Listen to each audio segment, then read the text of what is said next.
Existe uma máquina de 400 milhões de dólares que atira um laser em uma gota do tamanho de uma célula, movendo a 250 quilômetros por hora, e acerta 3 vezes seguidas em apenas 20 microsegundos. E ela não erra nunca. Só uma empresa no mundo sabe fazer isso, e sem ela, você não estaria assistindo esse vídeo agora. Fica até o final, que você vai entender por que essa é possivelmente a máquina mais insana já construída pela humanidade. Olha esse microchip. Parece simples, né? Mas quando você amplia essa imagem, você encontra uma cidade inteira de computação nanoscópica. Arranha-céus com centenas de camadas de altura. Centenas de quilômetros de fios conectando tudo. E lá no fundo, bilhões de transistores fazendo o trabalho pesado. Esses transistores são literalmente os uns e zeros do seu computador. São eles que fazem tudo funcionar. O chip funciona fazendo elétrons viajarem rapidamente de transistor em transistor.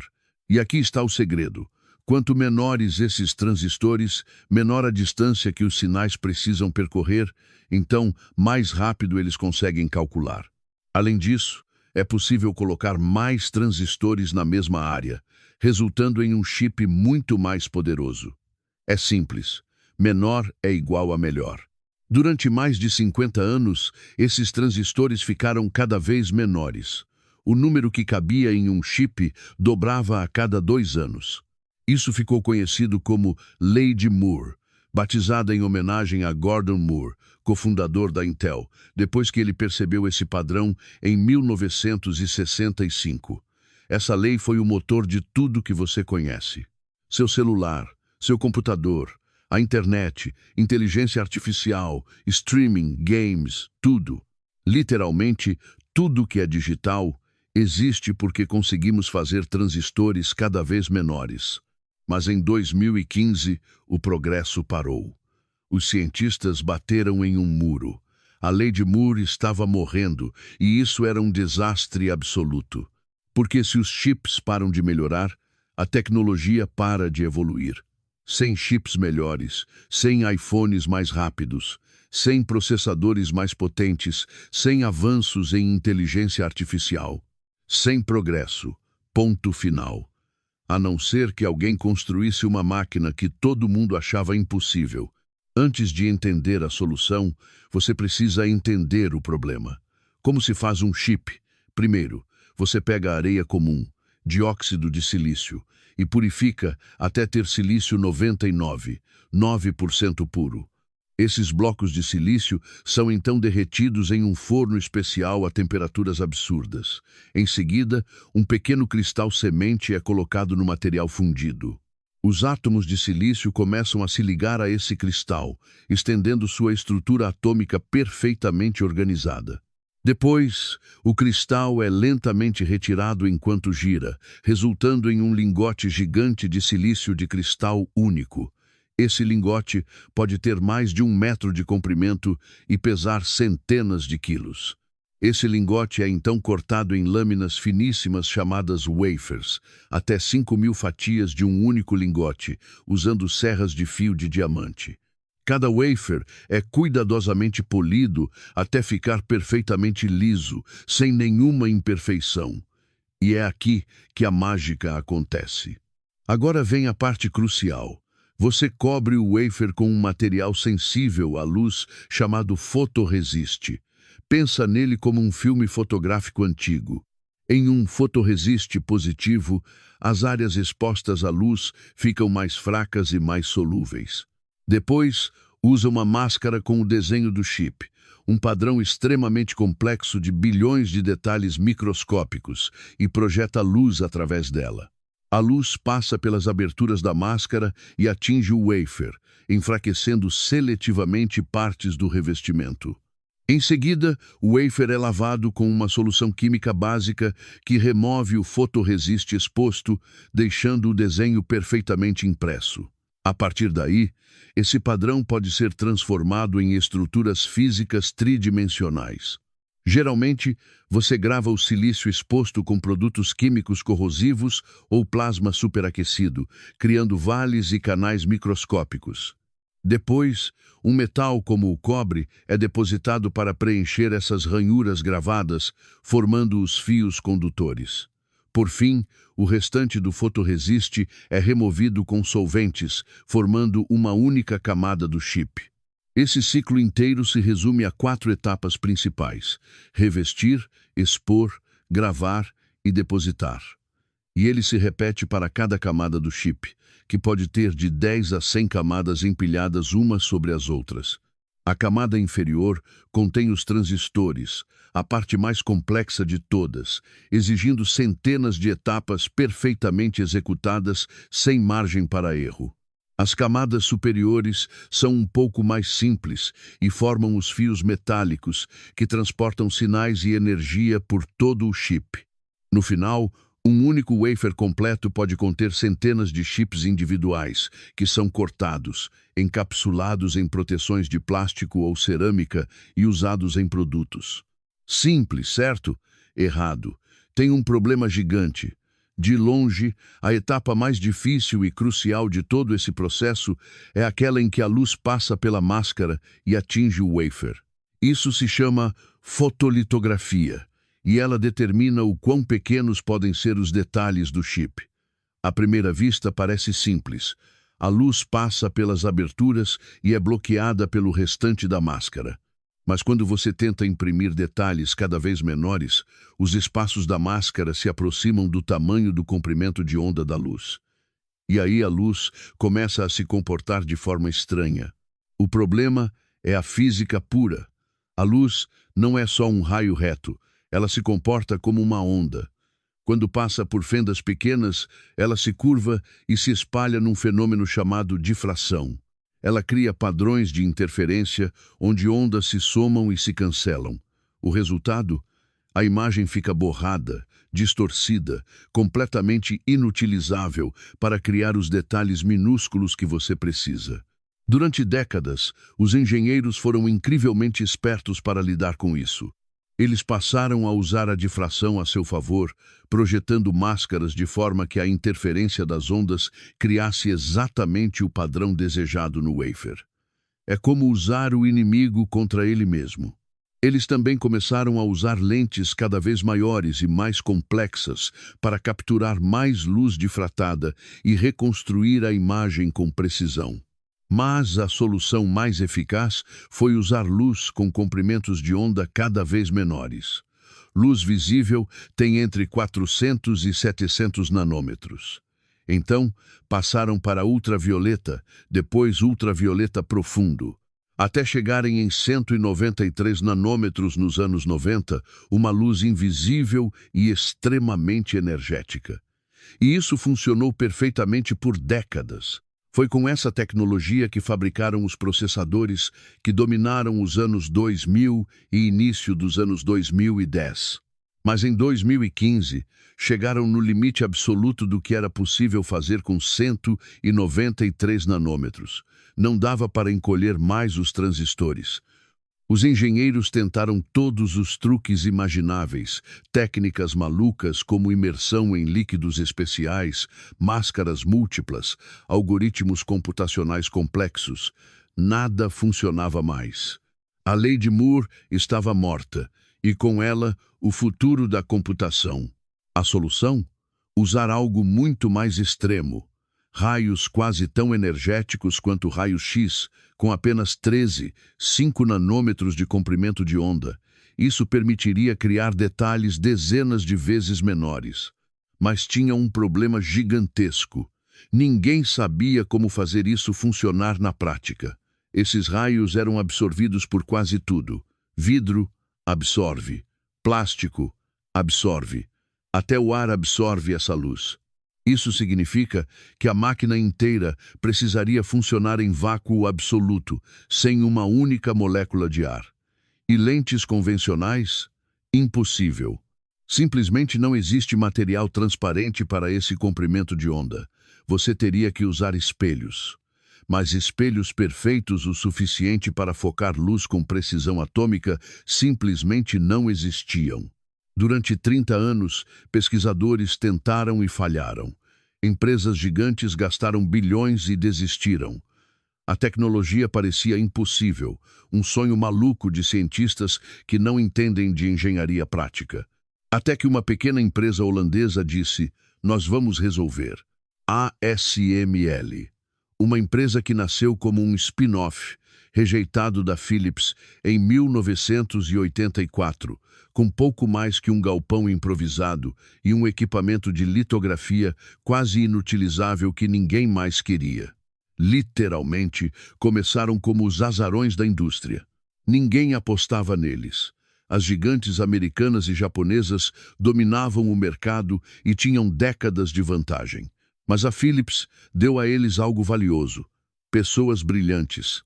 Jos Benschop, o primeiro pesquisador da ASML, e Martin van den Brink, que se tornaria o diretor de tecnologia da empresa e o maior defensor da litografia por ultravioleta extremo.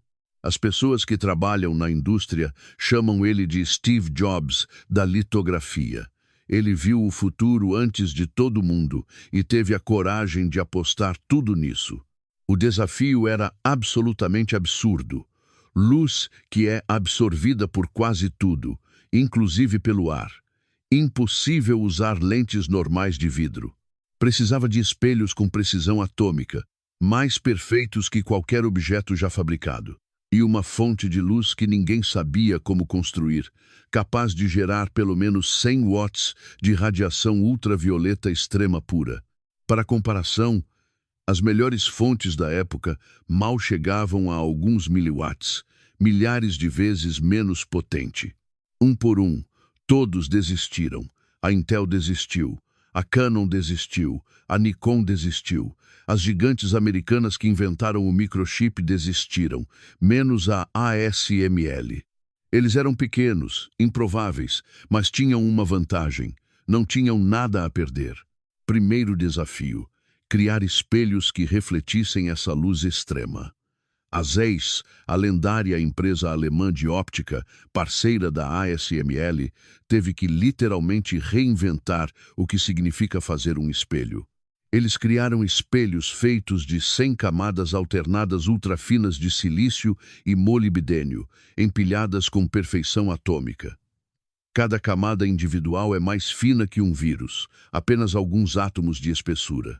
A pilha inteira tem que ser perfeita, sem um único defeito, porque qualquer imperfeição espalha a luz e arruína tudo.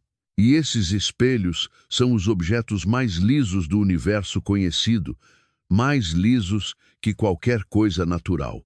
Se você aumentasse um deles até o tamanho da Terra inteira, a maior montanha, o maior vale, a maior imperfeição, teria a altura de uma carta de baralho. É uma precisão que desafia a imaginação.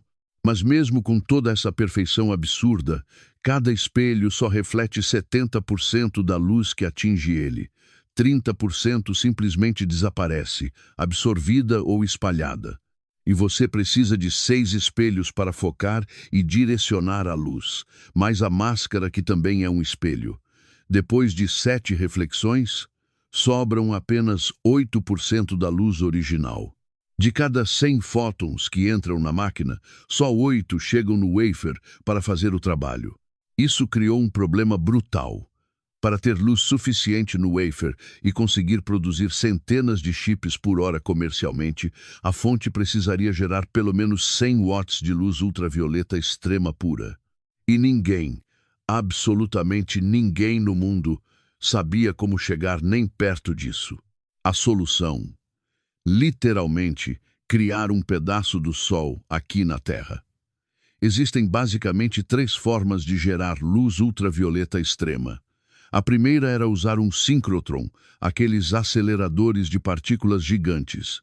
Mas cada máquina precisaria do seu próprio síncrotron do tamanho de um estádio de futebol. Inviável. As outras 2 opções se baseiam no mesmo princípio da física. Quando um elétron se recombina com um íon, ele libera energia na forma de um fóton. Se você escolher o íon certo e as condições certas, esse fóton terá exatamente o comprimento de onda que você quer, 13,5 nanômetros. A primeira tentativa foi usar plasma produzido por descarga elétrica. Você aquece um metal até virar vapor e aplica um campo elétrico fortíssimo, arrancando elétrons dos átomos e ionizando tudo. Quando o campo é desligado, os elétrons se recombinam com os íons e produzem luz ultravioleta extrema. A ASML tentou isso primeiro porque parecia mais simples. Eles conseguiram chegar rapidamente a alguns watts, o que foi animador. Mas para chegar a 100 watts, lutaram por anos e não conseguiram. Simplesmente não dava para escalar essa tecnologia. Então eles tiveram que fazer uma mudança radical e extremamente arriscada. Mudaram completamente de abordagem e passaram para plasma produzido por laser. Esse método usa um laser absurdamente potente para atingir um material-alvo e criar um plasma com temperaturas superiores a 220.000 graus Celsius, 40 vezes mais quente que a superfície do Sol. Os elétrons ganham tanta energia que são completamente arrancados dos átomos. Quando o laser é desligado, eles se recombinam violentamente e produzem uma explosão de luz ultravioleta extrema. Esse era o único método que parecia escalável para 100 watts ou mais, mas a eficiência era horrível. No começo, usando gás xenônio como alvo, apenas 0,5% da energia do laser se convertia em luz útil. O resto virava calor, raios-x inúteis e destruição. Então a ASML começou a testar estanho líquido como alvo, e tudo mudou.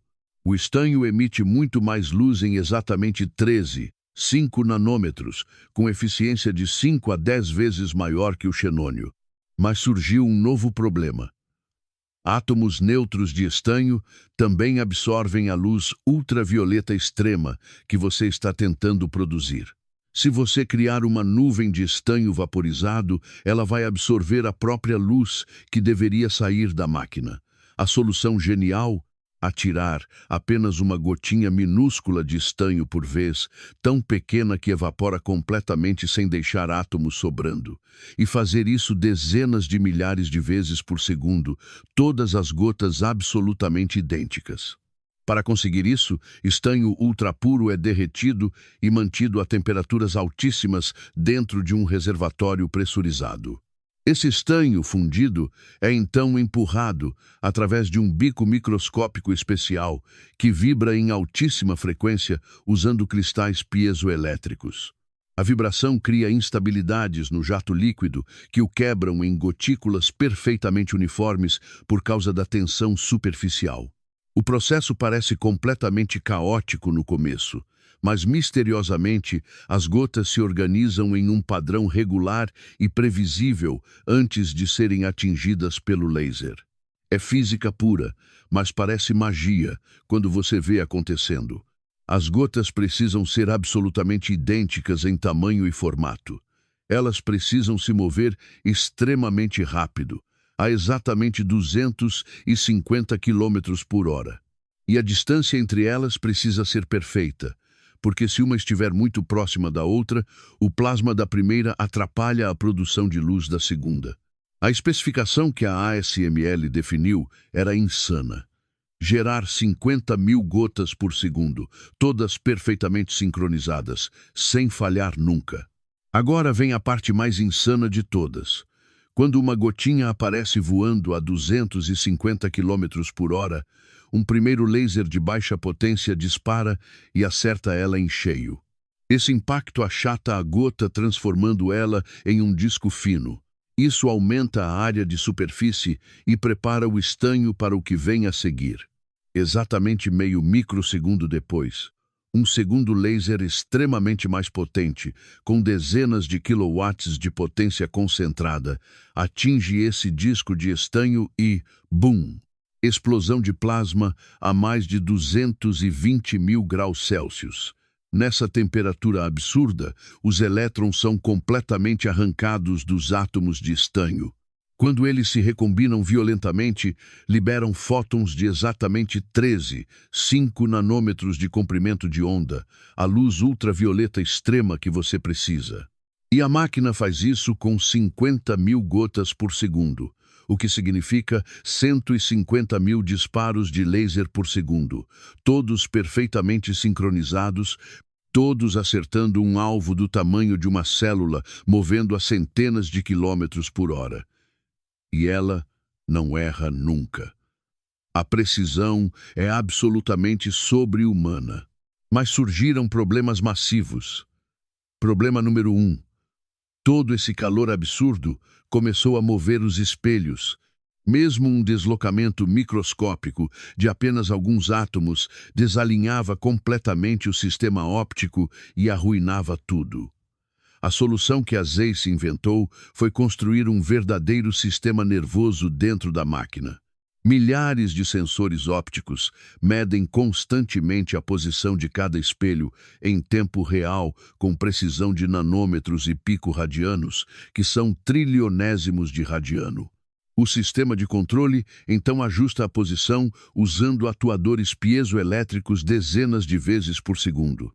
É como apontar um laser daqui da Terra até a Lua e conseguir escolher de que lado específico de uma moeda você vai acertar. Essa é a precisão necessária. Problema número 2. O estanho vaporizado grudava nos espelhos caríssimos, formando uma camada que absorvia luz e arruinava a refletividade em questão de semanas. A solução envolveu física de fluidos extremamente complexa.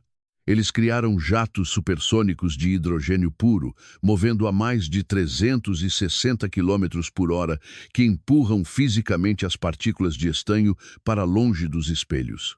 Além disso, o hidrogênio reage quimicamente com o estanho formando um gás volátil chamado hidreto de estanho, que é facilmente removido do sistema por vácuo.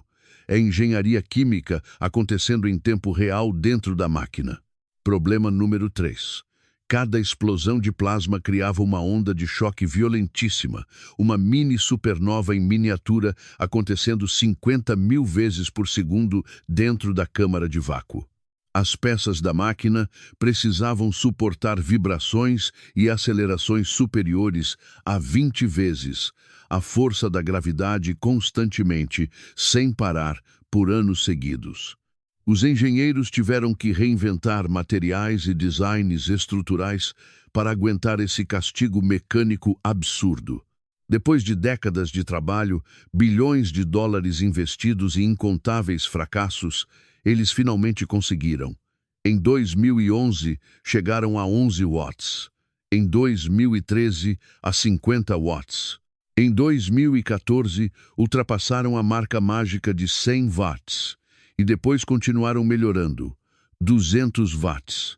A máquina impossível finalmente estava pronta para a produção comercial. Em 2016, os primeiros pedidos de clientes começaram a chegar. Empresas como TSMC e Samsung encomendaram essas máquinas por centenas de milhões de dólares cada, e funcionou. Hoje, absolutamente todos os chips mais avançados do mundo são fabricados usando essas máquinas. O processador do seu iPhone, feito com litografia ultravioleta extrema. As placas de vídeo mais potentes que rodam jogos em altíssima resolução, ultravioleta extremo. Os chips especializados que treinam modelos gigantescos de inteligência artificial, todos dependem dessa tecnologia. A nova geração dessas máquinas, chamada High-NA, de alta abertura numérica, custa mais de 350 milhões de euros cada uma. 350 milhões. Elas são tão incrivelmente complexas que ocupam uma sala inteira e pesam mais de 200 toneladas. Leva 40 contêineres de transporte marítimo só para enviar uma única máquina desmontada. A instalação e calibração leva meses de trabalho de centenas de engenheiros especializados. Elas são montadas em salas limpas, classe 1, mais estéreis e controladas que os centros cirúrgicos mais avançados do mundo. E existem apenas algumas dezenas dessas máquinas em operação no planeta inteiro. Pensa bem nisso. Uma única empresa, sediada em uma cidade relativamente pequena da Holanda chamada Veldhoven, controla completamente a tecnologia que faz o mundo digital inteiro funcionar. Sem a ASML, Não existe smartphone moderno. Não existe inteligência artificial. Não existe nada do que você conhece e usa todos os dias. Esta é, sem absolutamente nenhuma dúvida, a máquina mais complexa, mais precisa, mais cara e mais importante que a humanidade já construiu em toda a sua história. E sabe o mais louco? Isso é só o começo. A ASML já está trabalhando na próxima geração de máquinas ainda mais avançadas, transistores ainda menores, chips ainda mais poderosos e eficientes. A lei de Moore não morreu.